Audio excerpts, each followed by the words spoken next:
Raag Jhinjhoti. In Indian classical music, each Raag conveys a particular mood and is associated with a time factor. This Raag conveys a very serene, peaceful mood and is sung or played in the late evening. I'm going to start with Ala, Jod, Jhala, which is the technical terminology of solo melodic improvisation. Our music is not instant, fast-paced music. We sort of discover the possibilities of the combinations of the notes to create the ambience of the rag, and then gradually proceed in the tempo.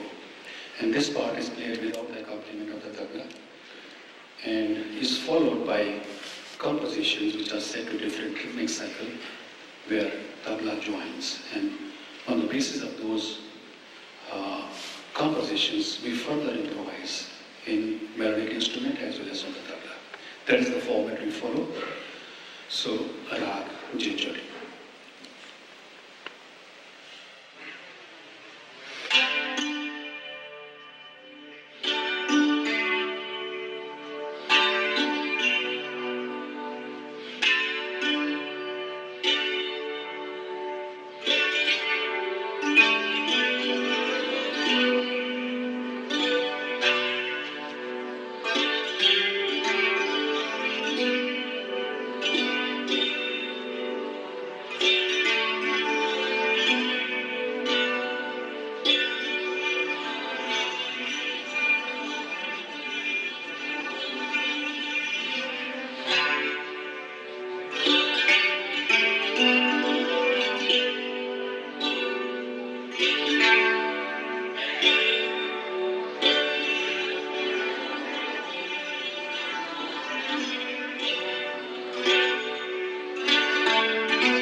Pandit Shivkumar Sharma is a master instrumentalist of the Santoor and is credited with single-handedly making the Santoor a popular classical instrument.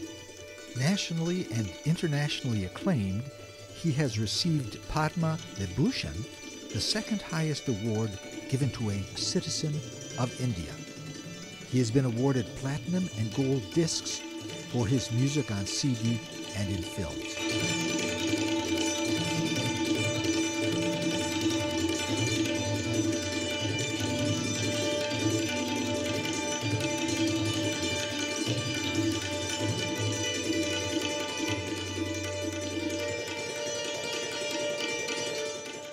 It's a real privilege to sit down and talk with you.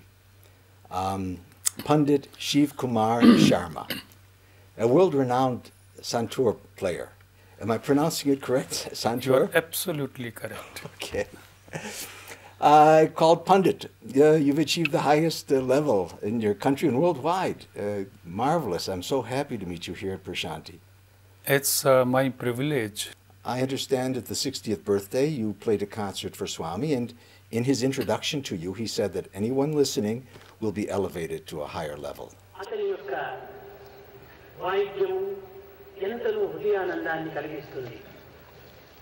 The instrument that he's going to play on will fill your hearts with ecstasy of joy.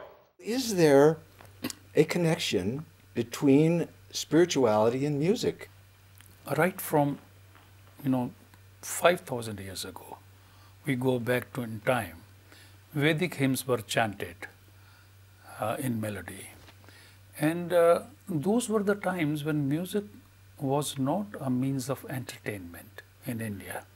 It wasn't performed on the stage. It was something, a means of meditation.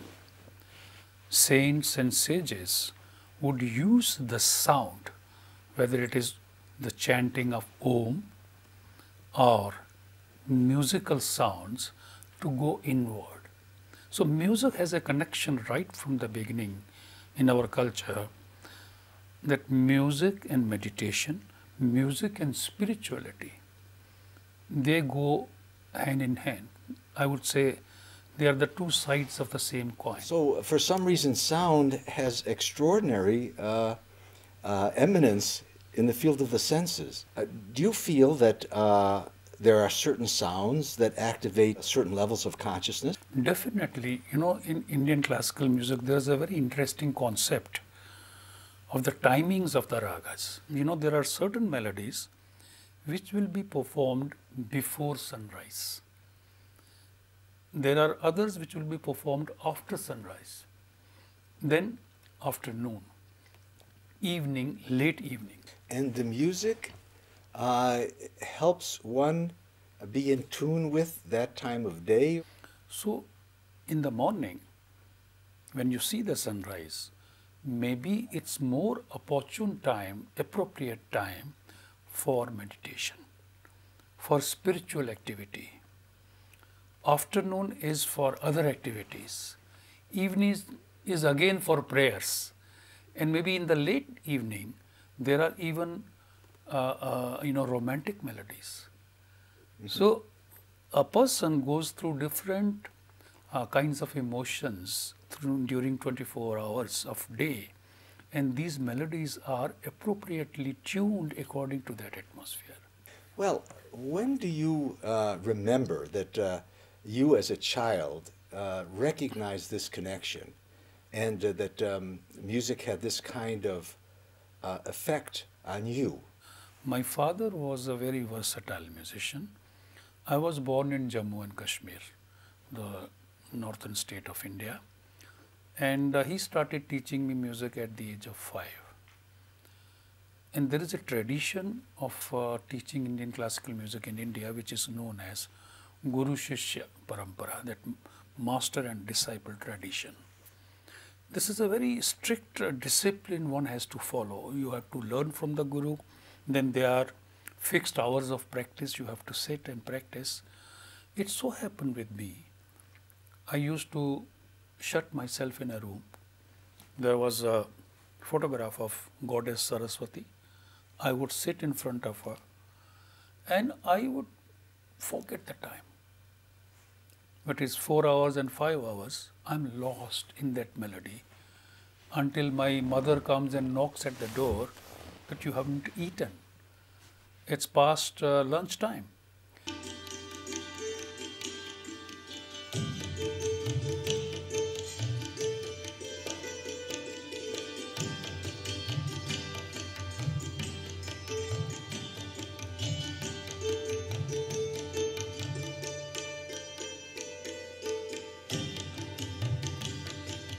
So I have felt right from my childhood that there is something, some power in this music which takes you away from the worldly atmosphere and you are somewhere else and you don't feel like coming back. They say that spirituality is an inner path where you're aware of the inner environment. Can the senses pull you away? For instance, if you eat too much or you see something on television, will it affect the way you can move into your music? I think initially when a person is trying to go towards spirituality, it's a distraction. For a musician also, there are very strict system of discipline to be followed. And once you are tuned to that, and then these distractions don't bother you. When I was about 13, 14 years old, and you know, in those days in my hometown Jammu, on Ram Navami day, they used to take out a procession of Rama and Sita and chariot and all those things which attract a young mind. And all my friends would run out to watch that. And I'm playing my santoor and sitting there, and I would not miss it as a child. Okay, I should leave my instrument and go out and watch it and then come back with my music. I understand that in a spiritual path, one first develops a sense of virtue, a control of the emotion. Now, are these essential qualities for a good musician also? Does a good musician also have to have a sensitized moral system and a high level of moral behavior? In India, there is a very strict system which musicians follow. You know, for example, before going to the concert, we pray. And what I'm talking personally, what I do, I pray to God, I pray to Swami, and I surrender myself.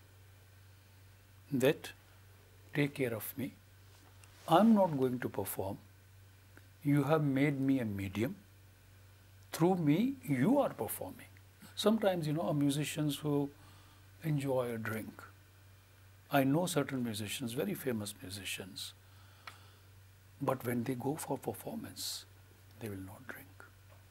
I know of a musician who is a very senior musician, and lately what he used to do was, he would ask the organizers to keep his program early so that he can finish it off early and then only he can go and enjoy his drink.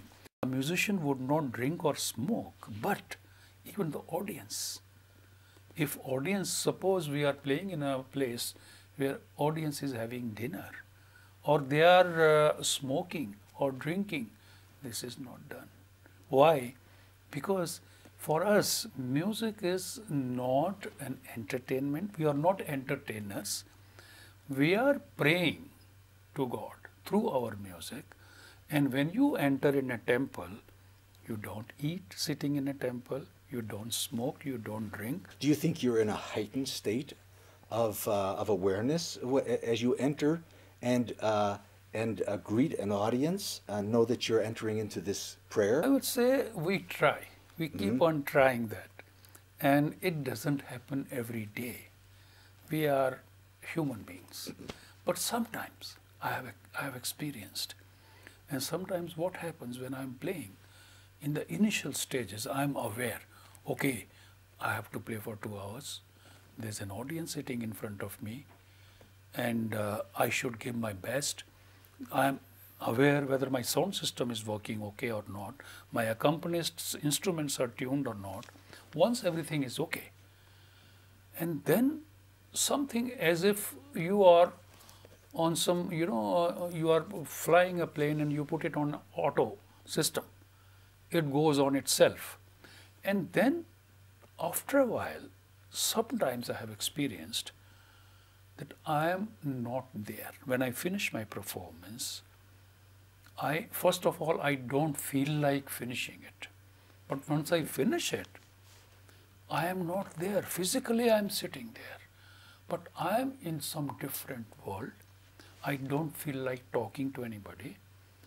And that is the time when people come and see you and say, oh, it was great, great performance. And that is the point when people saying all these things doesn't matter to me. And I'm misunderstood. Sometimes they might think he is arrogant, he's not responding. But I'm not there, I'm somewhere else. And when I go back to my room, that state of mind goes on, and I don't want it should break and I should come back.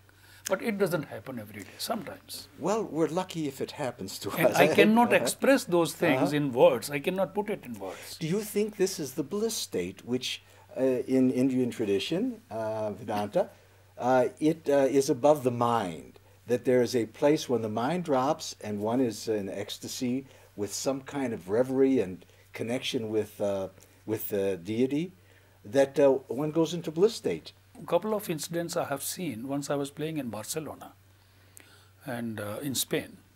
I and my son Rahul both were playing together. And one accompanying drone instrument went out of tune. My eyes were closed when I was playing. And I wanted to tune that instrument. I opened my eyes and I just looked at the audience. So far I could see 15, 20 rows. Everybody was sitting like this and eyes closed.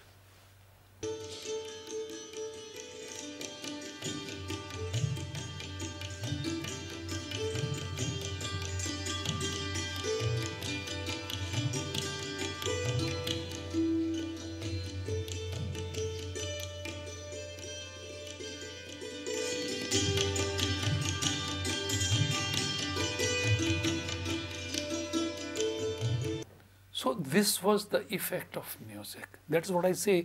If the audience connects with that, they can also experience that bliss. Can you feel this interconnectedness with the audience? I mean, can you tell there are different kinds of audiences? Can you tell, do you feed off of some of the feedback that's coming from the audience? Is there an interrelationship between you and the audience? There is definitely.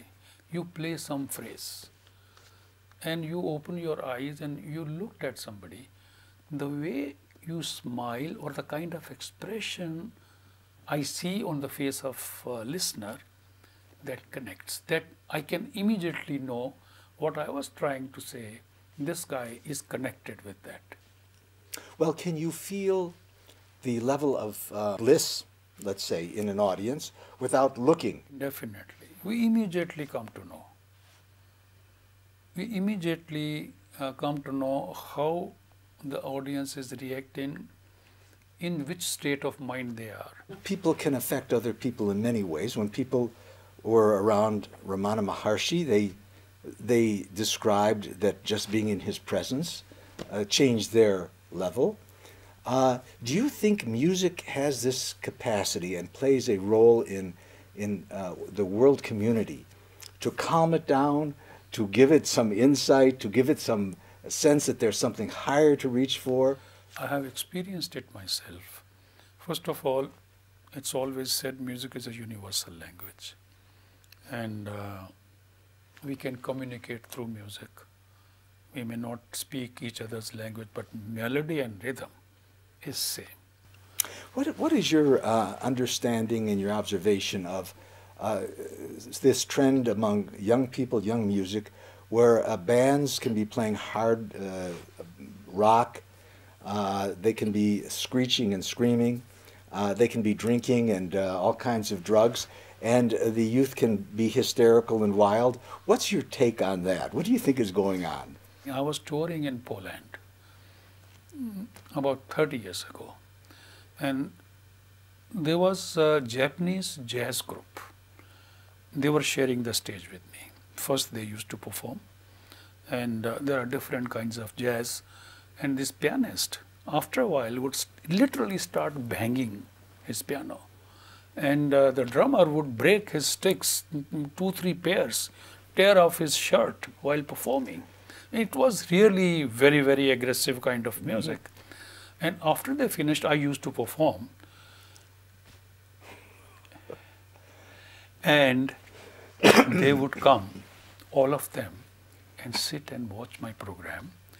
And one day the leader of that group came to me. He said, I want to share something with you. Your music gives so much peace of mind. I understand you are going to want to do some kind of research on the effect of music also on the mind. But before getting into that, how is it that someone so sensitive to subtle vibration, to sound, became attracted to Swami? It was nearly 38, 39 years back. It so happened, very strange, there was a family doctor who, I think he himself had not met Swami, but he had heard about Swami. And he was kind of unknown devotee. And he would come to me and tell me about Swami's miracles. And I think the viewers would laugh at my reaction. I used to be very skeptical. I used to argue with him. This is common, I think. There was one suburb in Bombay, and he took me over there. He said, you come. There is one house. There is a photograph of Swami, and all the time Vibhuti is coming from there. You come. And he was a father figure. He was a very elderly person. Vibhuti is the ash that is coming, yeah. actually materializing on the picture itself. On the picture, on the frame. So I went over there. I took my santoor, and I saw a big framed photograph of Swami totally covered with ash. And the owner of the house came, and he removed the ash, put it in a small cup, and I started playing. And I'm watching when I'm playing, Vibhuti is coming. And by the time I finished, the whole frame was covered. So then I talked to this person. I said, how did it start? He told me another story. He said, my wife used to go to Swami, and I used to argue with her. Don't go there. What is there? I don't believe in him. Then he got sick. He got problem of gout. And he went to many doctors, and finally, as it happens, he came to Puttaparthi, and Swami touched him. He said, what's wrong with you? And he started walking. He said, when we came back to Bombay, we went inside the house, and my wife said, look, there is Vibhuti. Next year when Swami came to Bombay, I think it was in 69, around that time. And I was called to perform. I don't know who organized that. And there were many film stars, directors, politicians, all sorts of people, judges.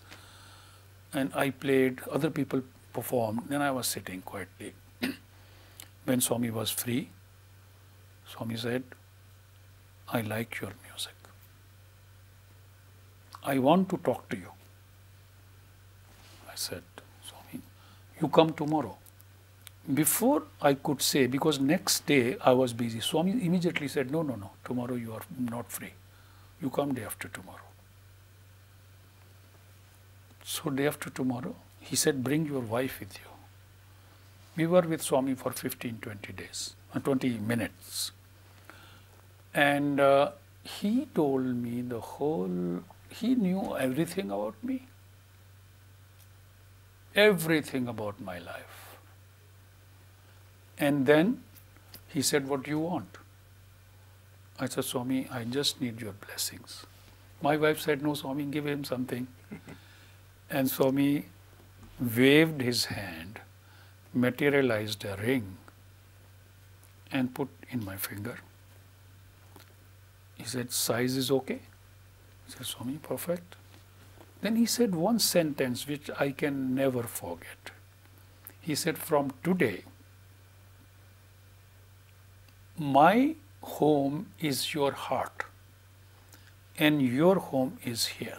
Come to me whenever you want. This ring was given by Swami, materialized after my concert on Swami's 60th birthday, which you mentioned in the beginning of the interview. And this ring has been changed about 5 times. You have one more ring? There are so many. This is this again has been changed number of times. So what happened with this ring? When I first time got it, I was still a little bit skeptic. I narrated that incident. He got me that ring first time. After 2 or 3 months, people started asking me, "You are wearing this ring? This is Satya Sai Baba's ring?" Yes. What has changed in your life after wearing this? They would ask me. One day, after hearing all these questions, I was in my hometown in Jammu. And before I had a habit, right now also, before I go to bed, I pray to Swami, I do pranams to the ring, and I go to sleep. And morning when I get up, I do the same thing again. So it was a terrace. I was sleeping on that terrace. It was open air. And I went to sleep. When I went to sleep, I started thinking. People keep on asking me, what has changed in my life? Actually speaking, nothing has changed. So with this thought, I went to sleep. When I got up, I wanted to see the ring. A ring was there, but there was a golden bust of Swami that was missing. I got very upset. I started searching all my sheets in the bed and pillow and everywhere. It wasn't there. I got very upset. Then I thought, maybe I doubted. I also started thinking what has changed. So something has gone wrong with my ring. So I was just standing by the wall. Sun was rising. There was a parapet. And suddenly I see that small golden bust is sitting on that parapet, which was impossible.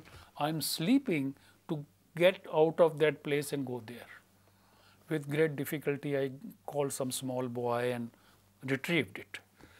Now I came back. I tried to fix it with so many solutions. It wouldn't fix. I put it in one small silver box and used to carry it with me everywhere. And I was in Sweden. I had a dream. Swami came in my dream and told me, why don't you wear that ring? And dream was over. One solution which I had tried earlier, I tried it once again.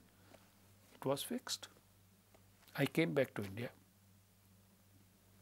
Swami came to Bombay.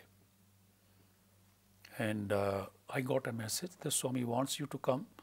I have been so fortunate that I have played for Swami like this. Only Swami is sitting and I am playing here. 2, 3 students, nobody else. And that evening I had a concert. I got a message from Indu Bhai. Swami wants you to come and play. I said, but I am committed. I have got a concert in the evening. He says, okay, he called me back. He says, no, after you finish the concert, you come. Then there was a problem with the tabla player. There was no tabla player. He said, no, Swami says you come without tabla player. So after the concert, I went there. There was 20, 25 people. And I played without tabla player. After I finished, Swami asked them to go out. I was sitting, my wife was there. He said, how are you? How was your tour? And I started narrating my story. I said, Swami, in this ring, I just uttered ring, then the rest of the story Swami completed. He says, yes. After Swami gave ring, people started asking, what happened? What have you achieved? And one day the doubt came in your mind and ring was spoiled. And then you were in Sweden and Swami told you in the dream, fix it. And now then it is okay. What is the problem? He narrated the whole story. He said, you started doubting. So this is one of the stories about this ring. Yes, wonderful.